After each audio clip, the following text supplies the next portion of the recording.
আপনাদের সকলকে স্বাগত জানাই ভাগ্য দর্শন অনুষ্ঠানে, যে অনুষ্ঠানের জন্য আপনারা অপেক্ষা করে থাকেন সেই অনুষ্ঠান নিয়ে আবারও পৌঁছে যাওয়া।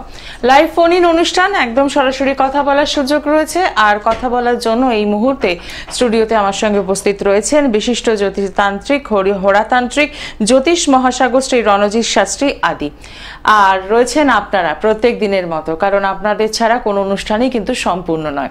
আমরা প্রত্যেকটা মুহূর্তে জন্ম ছকের উপর নির্ভর করি, বলি যে জন্ম ছকে সমস্যাগুলো রয়েছে এবং সেখান থেকেই কিন্তু বেরিয়ে আসার উপায়ও রয়েছে। এই অবধি তো ঠিক রইল, কিন্তু একটা প্রশ্ন কোথায় গিয়ে যেন একটু ভাবায় আমাদের, যে অনেক সময় আমরা দেখি যে একই জন্ম তারিখ, একই সময় দুজন ব্যক্তির ক্ষেত্রে রেজাল্ট কিন্তু আলাদা বেরোয়। অর্থাৎ আমি যেটা বলতে চাইছি, ধরুন ডেট অফ বার্থ এক, সময় এক, প্লেস এক, কিন্তু জীবনে চলার পথে মানটা কিন্তু সম্পূর্ণ আলাদা। কেউ হয়তো ভীষণ একটা ভালো পরিবেশের মধ্যে মানুষ হচ্ছেন, কেউ আবার হয়তো সে তুলনামূলক কম একটু পরিবেশের মধ্যে মানুষ হচ্ছেন এবং সমস্ত রকমের সুযোগ সুবিধা পাচ্ছেন।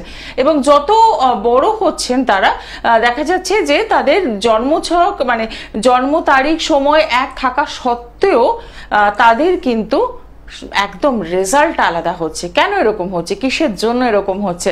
আমরা এই অনুষ্ঠানগুলোতে যেটা করি, একদম গড়পড়তা অনুষ্ঠান করি, মাঙ্গলিক সমস্যা, শনির সাড়ে সাথে, এগুলো নিয়ে কথা বলি। কিন্তু এই বিষয়টা নিয়ে কখনো ভেবেছেন একই জন্ম তারিখ হওয়া সত্ত্বেও কেন রেজাল্ট আলাদা হচ্ছে? জানবো আজকের এই বিশেষ অনুষ্ঠানের সাথে রয়েছেন আপনারা, এবং এই মুহূর্তে স্টুডিওতে উপস্থিত রয়েছেন শ্রী রণজিৎ শাস্ত্রী মহাশয়। তাকে স্বাগত জানাই। নমস্কার। নমস্কার। বলতেই হয় অনুষ্ঠানের টিআরপি এতটাই যে অনুষ্ঠান শুরু করার আগেই চলে আসেন বন্ধুরা, কিন্তু বন্ধু একটু অপেক্ষা করতে হবে। যে বিষয়টা তুললাম দাদা, যে এইটাকে আপনি ফেস করেছেন কখন? একদম এই তো ফেস করি। মানে এখন বর্তমান যে পরিস্থিতি যাচ্ছে, ধরুন পাশাপাশি দুটি বাড়ির ছেলে একই সাথে জন্ম হয়েছে, দুই ভাইয়ের কথা বলছি না, এক্ষেত্রে দুই ভাই হলো ব্যাপারটা আলাদা করে ধরতে হবে। দুটি বাড়ির ছেলে, একজন খুব কম্পিটিশনে এগিয়ে গেল আর একজন পিছিয়ে রয়েছে। দেখা যাচ্ছে একজন লাইফে খুব স্টাবলিশ করেছে, চাকরি বাকরি করছে বা খুব ভালো একটা পজিশন করছে, একজন কিছুই করতে পারছে না। এসে বলছে, জানেন তো আমার পাশের বাড়িতেই আমার ওই ছেলেটি, জানেন একই সময় আমরা পাশাপাশি একই সময় দেখা যাচ্ছে দুটি বাচ্চার জন্ম হয়েছে, অথচ ও কত দূর এগিয়ে গেল দাদা, আমরা ছেলেটা এগোতেই বলেন। অর্থাৎ নিজের শরীরের প্রতিবিম্বটা আয়নায় দেখা যায়, কিন্তু আয়নাটাকে শরীর ভাবা যায় না।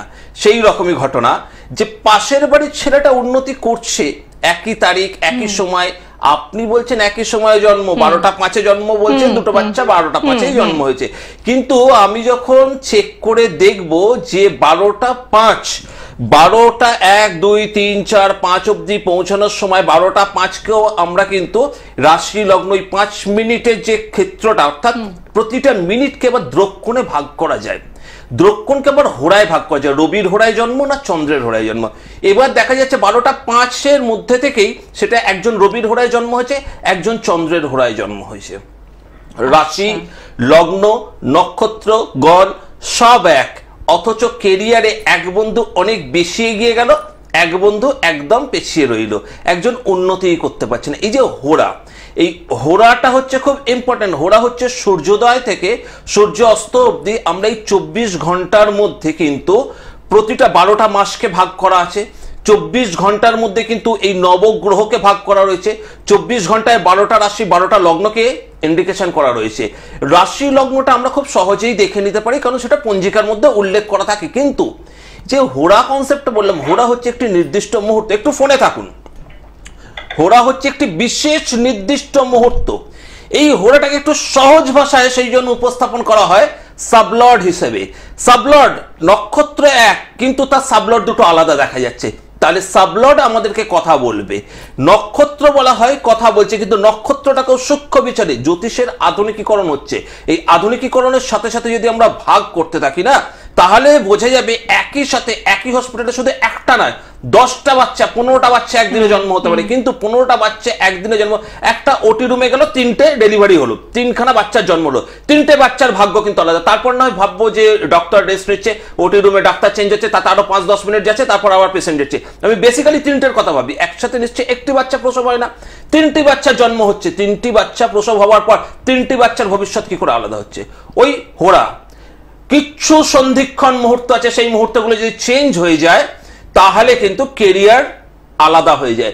আবার কিছু কিছু ক্ষেত্রে দেখা যায় যে একই ঘোড়া পেয়েছে, দুটো ভিন্ন ট্র্যাকে গেলেও কেরিয়ার কিন্তু খুব উন্নতির জায়গায় রয়েছে, কিন্তু এই ভিন্ন ট্র্যাকে যাওয়ার সত্ত্বেও দেখা যাচ্ছে কেরিয়ারে উন্নতি হচ্ছে না। তখনই দেখে নিতে হবে যে ঘোড়ায় কোনো একটা অংশে গ্রহ দুর্বল আছে কিনা। তার গ্রহ দুর্বলতাই উন্নতির পথে কিন্তু বাধা হয়ে যায়।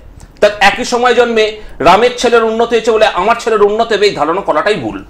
একদমই, মানে তার জন্য সূক্ষ্ম বিচার করতে হবে, না হলে সম্ভব নয়। ঠিক, আমরা আরো বিস্তারিত আলোচনায় আসবো, কিন্তু তার আগে দেখে নি কে রয়েছেন সঙ্গে। নমস্কার। নমস্কার ম্যাম। নমস্কার স্যার। নমস্কার। নমস্কার। কোথা থেকে বলছেন? আমি শিলিগুড়ি থেকে বলছি। আমি আমার বোনের সম্বন্ধে জানতে চাই। আচ্ছা, বোনের নাম আর ডিটেলসটা বলুন। হ্যাঁ, বোনের নাম Upama Basak. Date of birth 22শে ডিসেম্বর 1998। সময় দুপুর 11:15। আচ্ছা, জন্মস্থান কোথায়? 12:15, জন্মস্থান জলপাইগুড়ি। ঠিক আছে, সঙ্গে থাকবেন, যে কোনো একটি প্রশ্ন জানতে পারবেন। হ্যাঁ, ও তো এমএসসি বিএড কমপ্লিট করেছে। ও হচ্ছে রিসেন্ট, মানে ওই যে পরীক্ষাগুলো দিচ্ছে কম্পিটিটিভ এক্সাম গুলো। আচ্ছা, বলে দিচ্ছি। আচ্ছা, উপমার জন্ম বার ছিল মঙ্গলবার, তাই তো? 22শে ডিসেম্বর 1998। হ্যাঁ হ্যাঁ হ্যাঁ, মঙ্গলবার। মকর রাশি, মীন লগ্ন, এক্সেলেন্ট, খুব ভালো। কিন্তু দেখবেন আপনার বোনের একটা গন্ডগোল হয়েছে লগ্ন সাপেক্ষে। আমি খুব জ্যোতিষটা খুব প্র্যাকটিক্যাল বিজ্ঞান ভিত্তিক আলোচনা করি, কারণ এখানে আমি তন্ত্র দেখাতে পারবো না, ঠিক আছে? বুঝলে যারা আমার দর্শকরা, আমাকে যারা দেখে তারা আমাকে হয়তো বোঝে, আপনিও ব্যাপারটা বুঝতে পারেন। জ্যোতিষ মানে কিন্তু কোনো চমৎকার, এখানে আমি ম্যাজিক দেখাতে বসিনি, ঠিক? আমি একদম একদম পারফেক্ট কথা বলছেন। এটা আমি যুক্তি দিয়ে বুঝিয়ে দিচ্ছি কেন বললাম, কি বললাম। দেখুন, আপনি এখন প্রশ্ন করেছেন আপনাকে, আপনার বোন পড়াশোনায় খুব ভালো জায়গায় পৌঁছেছে, তার কেরিয়ারটা সে দাঁড় করাতে পারবে কিনা, এটাই হচ্ছে প্রশ্ন, ঠিক? কেরিয়ার কোথা থেকে দাঁড়াচ্ছে? আমরা বলছি কেরিয়ার দশমপতির অবস্থান থেকে দাঁড়াচ্ছে, তার সাথে দাঁড়াচ্ছে একাদশপতিকে থাকতে হবে। একাদশ মানে রোজগার। রোজগার যদি কপালে না থাকে তাহলে দশমে খেটে কোনো লাভ নেই, ঠিক তো? এটাই তো যুক্তি। তাহলে মীন লগ্নের একাদশপতি হচ্ছে কে? শনি। সেই শনি বসে রয়েছে কোথায়? দ্বিতীয় লগ্নের দ্বিতীয় মারক স্থানে, নিচস্থ অবস্থায়। প্রথম কথা বলবো, এই মেয়ের একাদশপতি মারক স্থানে বসে রয়েছে। রাহু একাদশে দৃষ্টি দিয়ে রেখেছে।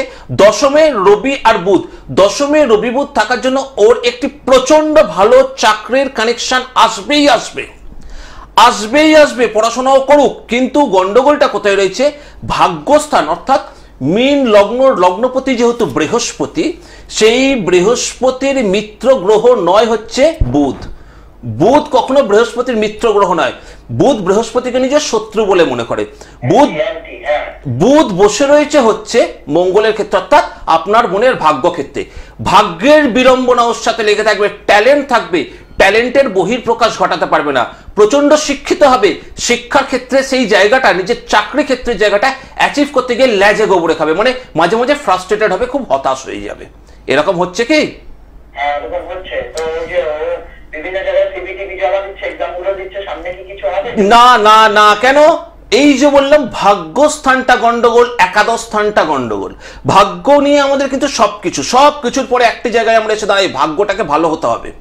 ভাগ্যস্থানটাকে দুর্বল করে দিয়েছে এবং ভাগ্যপতি স্বয়ং বসে রয়েছে সপ্তমে আর লগ্নপতি দ্বাদশে, বৃহস্পতি দ্বাদশে। তাহলে বুঝতে পারছেন, গুরুগ্রহ যদি দ্বাদশে থাকে তাহলে কি হয়? মানে পড়াশোনা, আমার একাডেমিক জায়গাটা ব্যয়ের দিকে চলে যায়, অর্থাৎ একাডেমিক জায়গাটার ভ্যালু থাকে না। এই যে সিভি দিচ্ছে বা বিভিন্ন জায়গায় চেষ্টা করে, অনেক আগে পেয়ে যাওয়া উচিত, কিন্তু পাচ্ছে না। মকর রাশিতে এখন সময় খুব ভালো, তাহলেও কেন ইমপ্রুভমেন্ট পাচ্ছে না আপনার বোন, ঠিক না? এই জায়গাটার একটু প্রতিকার কিন্তু করতেই হবে, না হলে ভালো পাবেন না রেজাল্ট। একদমই তাই। অসংখ্য ধন্যবাদ ফোন করার জন্য। শিলিগুড়িতেও কিন্তু চেম্বার রয়েছে। আপনি যেটা করবেন, অনুষ্ঠানের পর একটু সরাসরি কথা বলুন দাদার সাথে, এবং শিলিগুড়িতে কবে পেয়ে যাচ্ছেন সেটা জেনে নিন, কারণ এই জায়গা থেকে বেরোতে হবে। যে কথাটা আমরা প্রায়শই শুনি যে এই রাশিগুলোর ভালো রেজাল্ট দেবে, এখন সবাই যে সেটা পাবে তা তো নয়। যেমন এই যে আপনি বললেন মকর রাশি, তো এখন ভালো সময়, কিন্তু এই মেয়েটি তো পাচ্ছে না। সেই কেন পাবে?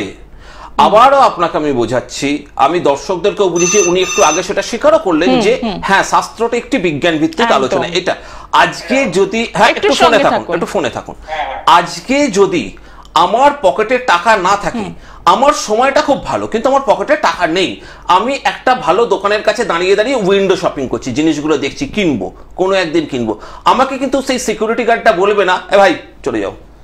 কিন্তু যদি আমার খারাপ সময় থাকে, সেই খারাপ সময় সিকিউরিটি গার্ডটা বলবে ভাই সাইড হয়ে যাও, সাইড হয়ে যাও, সরে যাও। মানে সেখানে আমার সম্মানহানি। অর্থাৎ সময় ভালো মানে এটা নয় আপনার কাছে যেটা নেই আপনি সেটা জোর করে করার চেষ্টা করবেন। মেয়েটি একাডেমিক দিক থেকে জায়গায় কোয়ালিটি আছে, অর্থাৎ একাডেমিক আমায় দেয় বৃহস্পতি, সেই বৃহস্পতি বসে রয়েছে দ্বাদশে মানে ব্যয়। আমার জ্ঞান যতই থাকুক জ্ঞানের ভ্যালুয়েশন আমি ফলাতে পারবো না।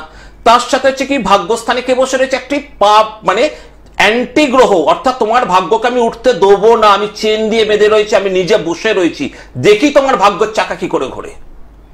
এই দুটো কনসেপ্ট যদি ভাগ্যস্থানে পাপ গ্রহ বা খারাপ গ্রহ বসে থাকে, পাপ গ্রহ যদি নৈসর্গিক লগ্নপতির শুভ গ্রহ হয়, নৈসর্গিক লগ্নপতির মিত্র গ্রহ হয়, তাহলে সেই পাপ গ্রহ প্রচন্ড ভালো ফল দিয়ে দেবে, রাতারাতি বড় লোক করে। কিন্তু লগ্নপতির যদি এগেনস্টে থাকে তাহলে সে তো ফল দেবে না।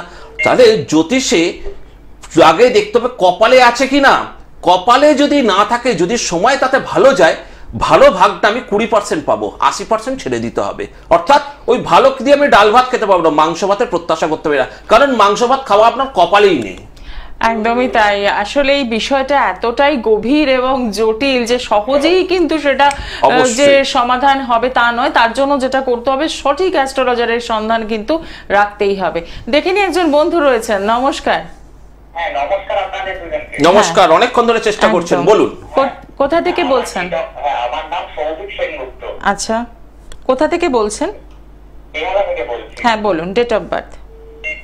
অক্টোবর 1995 সাল। কত? আরেকবার বলুন। 21/10/1995। আচ্ছা, সময়? দুপুর 1:52 PM কলকাতা। আচ্ছা, কেমন লাগছে অনুষ্ঠান? অনুষ্ঠান খুব ভালো লাগছে। আমার একটাই প্রশ্ন, আমার বিবাহ কত সালে হবে আর কিভাবে হবে?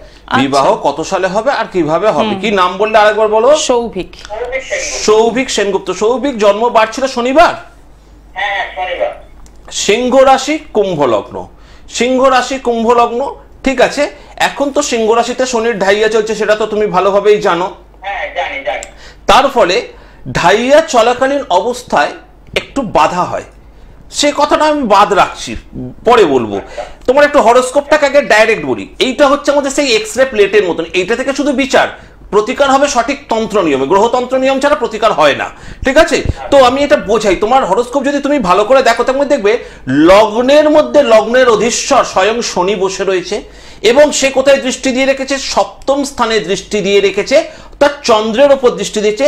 আর সপ্তম পতি বাবা কে? তোমার রবি, সে নিচস্থ। নিচস্থে কি যুক্ত?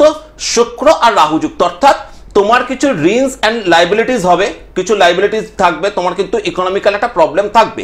কিন্তু যেহেতু তোমার প্রশ্নটা ডাইরেক্ট বিবাহ নিয়ে, সোজা কথা একটা বলছি, সপ্তম পতি বসে রয়েছে হচ্ছে অষ্টম, নবম, দশমে, অর্থাৎ সপ্তম পতি দশম স্থানে বসে রয়েছে, সপ্তম পতি দশম স্থানে বসে রয়েছে, এবং পূর্ণ নিচস্থ রাহু যুক্ত হয়ে বসে রয়েছে, যেটা বিবাহ করতে দেয় না। শনির দৃষ্টি প্রথমত কুম্ভ রাশি কুম্ভ লগ্ন বা সিংহ রাশি সিংহ লগ্নর জাতক জাতিকাদের বিবাহিত জীবন সুখের হয় না, কারণ তাদের সপ্তম ভাবটা হয় অ্যান্টি গ্রহ। প্রথমত সুখের হয় না, খুব জটক বিচার করে, খুব বিবেচনা করে বিয়ে দিতে হয়, না হলে সমস্যা। বিশেষ করে এই বিবাহ দেখে শোনা হওয়াই কিন্তু খুব প্রয়োজন, কিন্তু বিবাহের যোগই এখানে, বিবাহের যোগ তো এখানে দিচ্ছে না বাবা। আমি তোমাকে কি করে বলবো যে কত সালে হবে? বলাটা উচিত কি? কারণ সপ্তম পতি নিচস্থ হয়ে রাহু যুক্ত হয়ে রয়েছে দশমে, শুভযোগ নয়। আগে তুমি তোমার সপ্তম প্রতির প্রতিকার করতে হবে, এবং লগ্নের মধ্যে বসে থাকা শনির একটা প্রতিকার সঠিক নিয়মে করতে হবে, তাহলে বিবাহের যোগ, বিবাহের স্থানটাকে ঠিক করা যাবে। তার থেকে একটা নির্দিষ্ট সময় নির্ধারণ করে বিবাহের প্রতিকার সাথে বিবাহের সময়টা অবধি নির্ধারণ করা যাবে। একদমই তাই। অসংখ্য ধন্যবাদ ফোন করার জন্য। আপনি বেহালা থেকে ফোন করছেন, সেক্ষেত্রে কলকাতা হাতিবাগান চেম্বার রইল আপনার জন্য। যদি মনে হয় তাহলে অতি অবশ্যই সরাসরি যোগাযোগ করছেন। এছাড়াও যারা যোগাযোগ করতে চাইছেন তাদের জন্য জানিয়ে দেবো, কলকাতা হাতিবাগান চেম্বারে যেমন পাচ্ছেন, পেয়ে যাচ্ছেন আসানসোল, দুর্গাপুর, পুরুলিয়া, সিউড়ি, বর্ধমান, কৃষ্ণনগর এবং শিলিগুড়ি।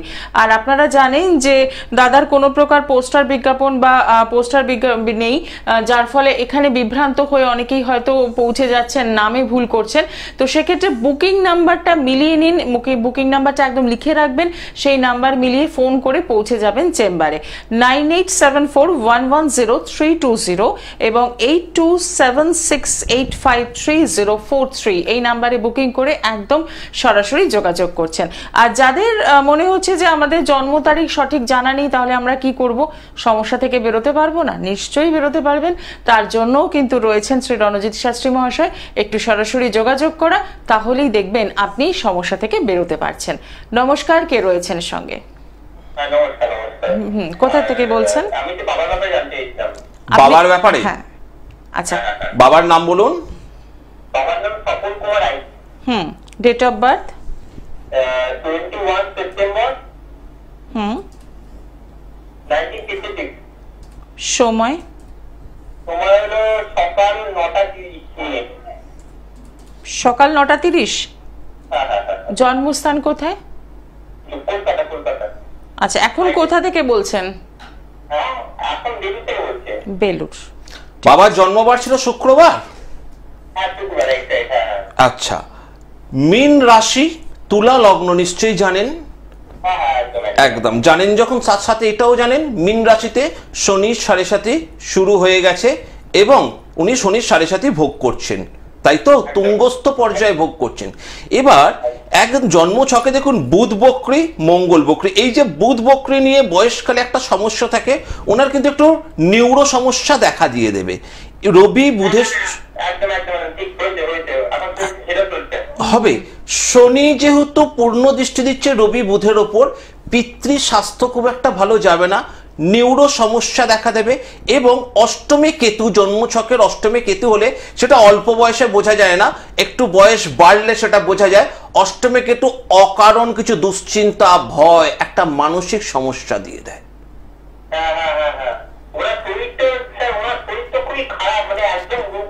আমি তো সেটাই বললাম যে শরীর একদম ভালো যাবে না। একটু আগেই বলেছি তো, আমি একটু আগেই কথাটা বলেছি তো, যে শরীর একদম ভালো যাবে না। আর অষ্টমস্ত কেতু, এই অষ্টমস্ত কেতুতে একদম পুরো 12টা বাজিয়ে মানসিক দিক, তার মধ্যে শনি 7.5 এবং দৃষ্টিটা পড়ছে কোথায়? রবির ওপর। পিতৃকারক গ্রহ রবি, এগুলো জেনে রাখা খুব প্রয়োজন। জ্যোতিষের কাছে বিচার করানো না, যুক্তিটা বুঝুন কেন রণজিৎ দা এই কথা বলছে। রবি হচ্ছে পিতৃকারক গ্রহ। আপনি কার বিষয়ে প্রশ্ন করেছেন? আপনার পিতৃকারক বিষয়ে প্রশ্ন করেছেন। এখন হোরাটাও হিসেব করে দেখলাম, রবির উপর শনির দৃষ্টি পড়েছে, মানে আপনার পিতার শরীর একদম বিছানার সাথে লেভেল করে দিয়েছে।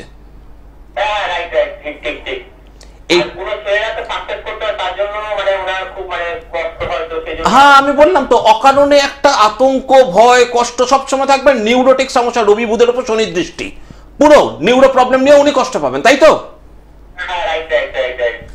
থ্যাংক ইউ স্বীকার করার জন্য। এনার সঠিক নিয়মে এই বয়সে একটাই দরকার, সেটা হচ্ছে সঠিকভাবে লগ্নপতিকে যদি পাওয়ার করা যায়, মানুষটিকে স্থায়িত্বকাল কিছুদিন সঠিকভাবে রাখা যাবে। আপনি যে ভয়টা করছেন, আমি এখানে বলতে চাই না, শনির দৃষ্টি রবির ওপর থাকলে শনি কোনোদিনও তার পিতাকে মেনে নিতে পারেনি। যেহেতু রবি বলেছিল আমার ছেলে হয়ে তুই কালো হয়ে জন্মেছিস, কালো হবার একটা মিথোলজিক্যাল পুরাণ আছে, সেটা শোনাতে এখন পারবো না, সময় খুব কম, সেই জন্য সবকিছু থেকে বঞ্চিত করেছিল। সেই জন্য গ্রহরাজ স্যাটার্ন বলেছিল যে আমি যেখানে 7.5 মধ্যে দিয়ে গোচর করবো সেই স্থানকে ধ্বংস করবো, আর রবি যদি তার উপর ইফেক্ট পড়ে যায় তাহলে রবিকে আগে আমি জব্দ করবো। অর্থাৎ শনি খুব ক্রুদ্ধ থাকে রবির ওপর, সেই দৃষ্টিটাই পড়েছে। সেজন্য আপনার পিতার আয়ু নিয়ে খুব সংশয়াচ্ছন্ন হয়ে যাচ্ছে মাঝে মাঝে, ঠিক আছে? আমি মানুষের আয়ু দীর্ঘায়ু হোক এই কামনাই করি, কিন্তু এনার লগ্নপতির প্রতিকার ইমিডিয়েটলি দরকার, না হলে ডাক্তারের পেছনে ব্যয় করতে করতে আপনারাও শেষ হয়ে যাবেন। না, ঠিক থাকবে না, ঠিক নেই। এখনো অবধি আপনি আমাকে ফোন করছেন যখন ওনার শরীর ঠিক নেই। আচ্ছা, না বলুন ঠিক আছে কি নেই, লাইভে বলছেন তো, হ্যাঁ বলুন, নয়তো না বলুন। তাহলে তাহলে আমি কি করে কেন বলবো? কারণ এই শনি আরো ডিগ্রি পাবে, শনি ডিগ্রিতে আরো বলশালী হলে না আরো ইফেক্ট করবে। এই পিতৃকারক গ্রহ রবিকে কন্টিনিউ হ্যামারিং করছে। সুতরাং স্পষ্টভাবে নিজের পিতার হরস্কোপ নিজে দেখুন। মিনের ঘরে শনি বসে আছে, একদম আপনার রবিকে কন্যার ঘরে দৃষ্টি দিচ্ছে, যার ফলে ওনার স্বাস্থ্য শেষ হয়ে যাচ্ছে। যদি পিতার ক্ষেত্রে শারীরিক উন্নতি চান, লগ্নপতির প্রতিকার করুন। একটু সরাসরি যোগাযোগ করুন। তাছাড়া কোনো উপায় নেই। এখানে আমি ডিসকাশন করে দিচ্ছি, একদম পুরো শনি রবিকে দৃষ্টি দিচ্ছে, ধ্বংসের কারক, ধ্বংস হচ্ছে, স্বাস্থ্য ধ্বংস হচ্ছে। কি করব আমি এখান থেকে? না, এটাকে প্রতিকার না করলে এই মানুষকে অদূর ভবিষ্যতে টেনশন বাড়বে, টেনশন বাড়ার থেকে বিষয় মানুষটি থাকবে কিনা সন্দেহ। তাই যে কথাটা আমরা উচ্চারণ করতে চাই না গ্রহবেত্তা হিসেবে এই কথাটা, সব তো জ্যোতিষ বন্ধুরা ছিল না, আমিও জ্যোতিষ হয়ে গেছি, কিন্তু আমরা অ্যাকচুয়ালি গ্রহবেত্তা। আমাদের জীবের ডগায় যখন ঈশ্বরকে সাধনা করে এখানে বসি, যে কোনো হরোস্কোপ করার আগে ঈশ্বরকে আর নবগ্রহকে স্মরণ করতে হয়। মুখে কখনো খারাপ কথা বলার চেষ্টা করি না আমি। একদম। তো সেক্ষেত্রে বলবো একটু সরাসরি যোগাযোগ করুন। যদি বেরোনোর রাস্তা থাকে নিশ্চয়ই বেরোতে পারবেন। ভালো থাকার জন্য শুভকামনা রইল। নমস্কার, কে রয়েছেন সঙ্গে? নমস্কার। কোথা থেকে বলছেন? আচ্ছা, কার জন্য জানবেন? বলুন, ডেট অফ বার্থ। আচ্ছা, সময়? ঠিক আছে, রাত্রিবেলায় 7:30, তাই তো? হ্যাঁ, হুগলি। হুগলি, আচ্ছা। নামটা আরেকবার বলুন তো। চঞ্চল। নামটা বলুন। নামটা, আপনার নাম বলুন। চঞ্চল ঘোষ। চঞ্চল বাবু, আপনার হচ্ছে মেষ রাশি, কর্কট লগ্ন, জানেন তো? মঙ্গলবার জন্মবার, রাইট? মেষ রাশি কেন জিজ্ঞাসা করি জানেন? জানার একটাই কারণ, জানলে আমার বোঝাতে সুবিধা হবে। মেষ রাশিতে শনির 7.5 প্রথম পর্যায়ে শুরু হয়েছে এবং জন্মকালীন মঙ্গলের সঙ্গে শুক্র। খুব সাবধান, আইনি জটিলতায় জড়িয়ে পড়বেন, হঠাৎ বদনাম পাবেন। অষ্টমে মঙ্গল শুক্র, আইনি জটিলতা, হঠাৎ বদনাম এবং আর্থিক অবস্থা খুব একটা ভালো হবে না। চন্দ্রটা রাহুর সঙ্গে কানেকশনে আছে, গ্রহণ দোষের প্রভাব। আপনি আর্থিক দিক থেকে এখন খুব কষ্ট পাবেন, আর আইনি ঝামেলা থেকে সাবধানে থাকবেন। একটি মাত্র প্রশ্ন করুন, বলুন কি জানতে চাইছেন? ওটাই। তাহলে যখন এটাই বলেছি, আর এখানে চুলচেরা বিশ্লেষণ করছি না, কারণ সম্মানের ব্যাপার থেকে যাচ্ছে আপনার, অনেকটা ব্যক্তিগত। ঠিক আছে? একাদশে রাহু, চন্দ্রের দ্বিতীয় চন্দ্র আর লগ্নের মাঝখানে রাহু ঢুকে আছে। আপনাকে আমি যতই বোঝাই, আপনি খুব তেজস্বী মানুষ, খুব জেদ নিয়ে এগোন, কিন্তু খুব সাবধান, জেদ নিয়ে এগোতে গিয়ে আইনি ঝামেলায় না জড়িয়ে যান। আর 7.5 জন্য আর্থিক দিকে ক্ষতি হচ্ছে, আর্থিক দিকটা একটু দেখতে হবে, কারণ ষষ্ঠে বৃহস্পতি রবি, বৃহস্পতি গ্রহ ষষ্ঠে, অর্থাৎ যত্রে আয় তত্রে ব্যয়, উড়ে যাচ্ছে পয়সা। ঠিক তো? Thank you. এটার একটু প্রতিকার করে নিন। বর্ধমান থেকে বলছেন, বর্ধমানের চেম্বারে তো আমি যাই, আমার রেগুলার চেম্বার আছে বর্ধমানে। একটু প্রতিকার করুন, বা আপনার পছন্দের কোন অ্যাস্ট্রোলজার। হ্যাঁ বলুন, একটাই।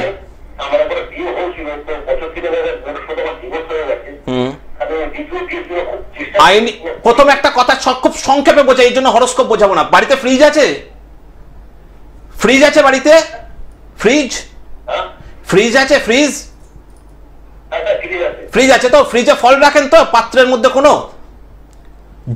যদি ওই পাত্রে একটি ফল পচা থাকে, তাহলে সেই ফলটা ফেলে দিয়ে একটা নতুন ফল রাখলে সেই ফলটা ভালো থাকবে? কখনোই থাকবে না, কারণ পাত্রটাকে ধুয়ে পরিষ্কার করে তারপর ফল রাখতে হবে, তাই তো? তাহলে কপাল যদি আপনার ওই জায়গাটা ভাবটা পচা দিয়ে থাকে, যদি ওই জায়গাটা ধুয়ে পরিষ্কার না করে, রেকটিফাই না করে আবার একটা ফল রাখেন, সেই কপালের মধ্যে সেই জায়গাটাও পচনশীল হয়ে যাবে। দ্বিভার্য যোগ তৈরি করতে হয়, আইন সিদ্ধ নয় দ্বিভার্য। যেহেতু ডিভোর্স হয়ে গেছে, ডিভোর্সের পর আপনি তার মানে আবার বিবাহ করতে চাইছেন, বিবাহ করতে গেলে বিবাহের স্থানটাই আপনার শুভ নয়। সেই জন্য বললাম আইনি জটিলতা, হঠাৎ বদনাম, দুটোই যে আপনি পেয়েছেন। এক্ষেত্রে আপনাকে একমাত্র বাঁচানোর রাস্তা হচ্ছে বিবাহের স্থানটাকে আপনার প্রতিকার করতে হবে। তার মধ্যে 7.5 আপনার বাধা হয়ে দাঁড়িয়েছে, বাধক শনি। অলওয়েজ শনি বাধক গ্রহ, সে আপনার দাঁড়িয়ে রয়েছে কোথায়? দশমে বসে রয়েছে এখন গোচরে। সুতরাং এই জায়গাটা তো বাধা সৃষ্টি করবে। প্রতিকার করুন, করে বিবাহের ব্যবস্থা করুন, অবশ্যই সাফল্য হবে। একদমই তাই। অসংখ্য ধন্যবাদ ফোন করার জন্য। বর্ধমান থেকে ফোন করছেন, বর্ধমানে চেম্বার রয়েছে, একদম সরাসরি যোগাযোগ করুন। জন্মছক কত দূর সত্যি বলতে পারে সেটা বোধহয় আবারও প্রমাণ হয়ে গেল আপনার ফোনে। কারণ যে কথাটি আপনি বললেন দাদা, যে আইনি জটিলতা এবং মানসম্মান হানির ব্যাপার রয়েছে, সেটি কিন্তু ওনার জীবনে ফার্স্ট বিবাহের ক্ষেত্রে ঘটনাটি ঘটেছে, সেটা সবথেকে বড় অ্যাপ্রিশিয়েট করেছে যে উনি অবশ্যই একদম। আমি বললাম না রাহু দ্বিতীয় আছে, চন্দ্রের দ্বিতীয়, লগ্নের একাদশ, খুব মনের জোর আছে এই ভদ্রলোকের, ঠিক আছে, সেই জন্য স্বীকার, এক কথা তো উনি স্বীকার করছে, খুব ভালো লাগলো। এটাকে যদি একটু ঠিক করা যায় না, তাহলে ওই জায়গার যে প্রবলেমটা, সেই প্রবলেমটাকে সলভ করে সমাধান করে দেওয়া যাবে। একদমই তাই। আর সমাধানের জন্যই কিন্তু রয়েছেন শ্রী রণজিৎ শাস্ত্রী মহাশয়। তো আমি বলবো একটু সরাসরি যোগাযোগ করুন, যারা আজকে ফোনে কথা বলতে পারলেন এবং যারা ফোন পেলেন না, উভয়ের ক্ষেত্রে একটাই কথা বলবো, সঠিক গাইডলাইন আপনার জীবনের মাত্রাকে কিন্তু একদম উন্নত করে দেবে, ভালো থাকার রাস্তাটা চিনিয়ে দেবে। তাই আজকে অনুষ্ঠান এখানেই শেষ করছি। সকলে ভালো থাকুন, দেখা হবে আগামী দিনে। নমস্কার। নমস্কার।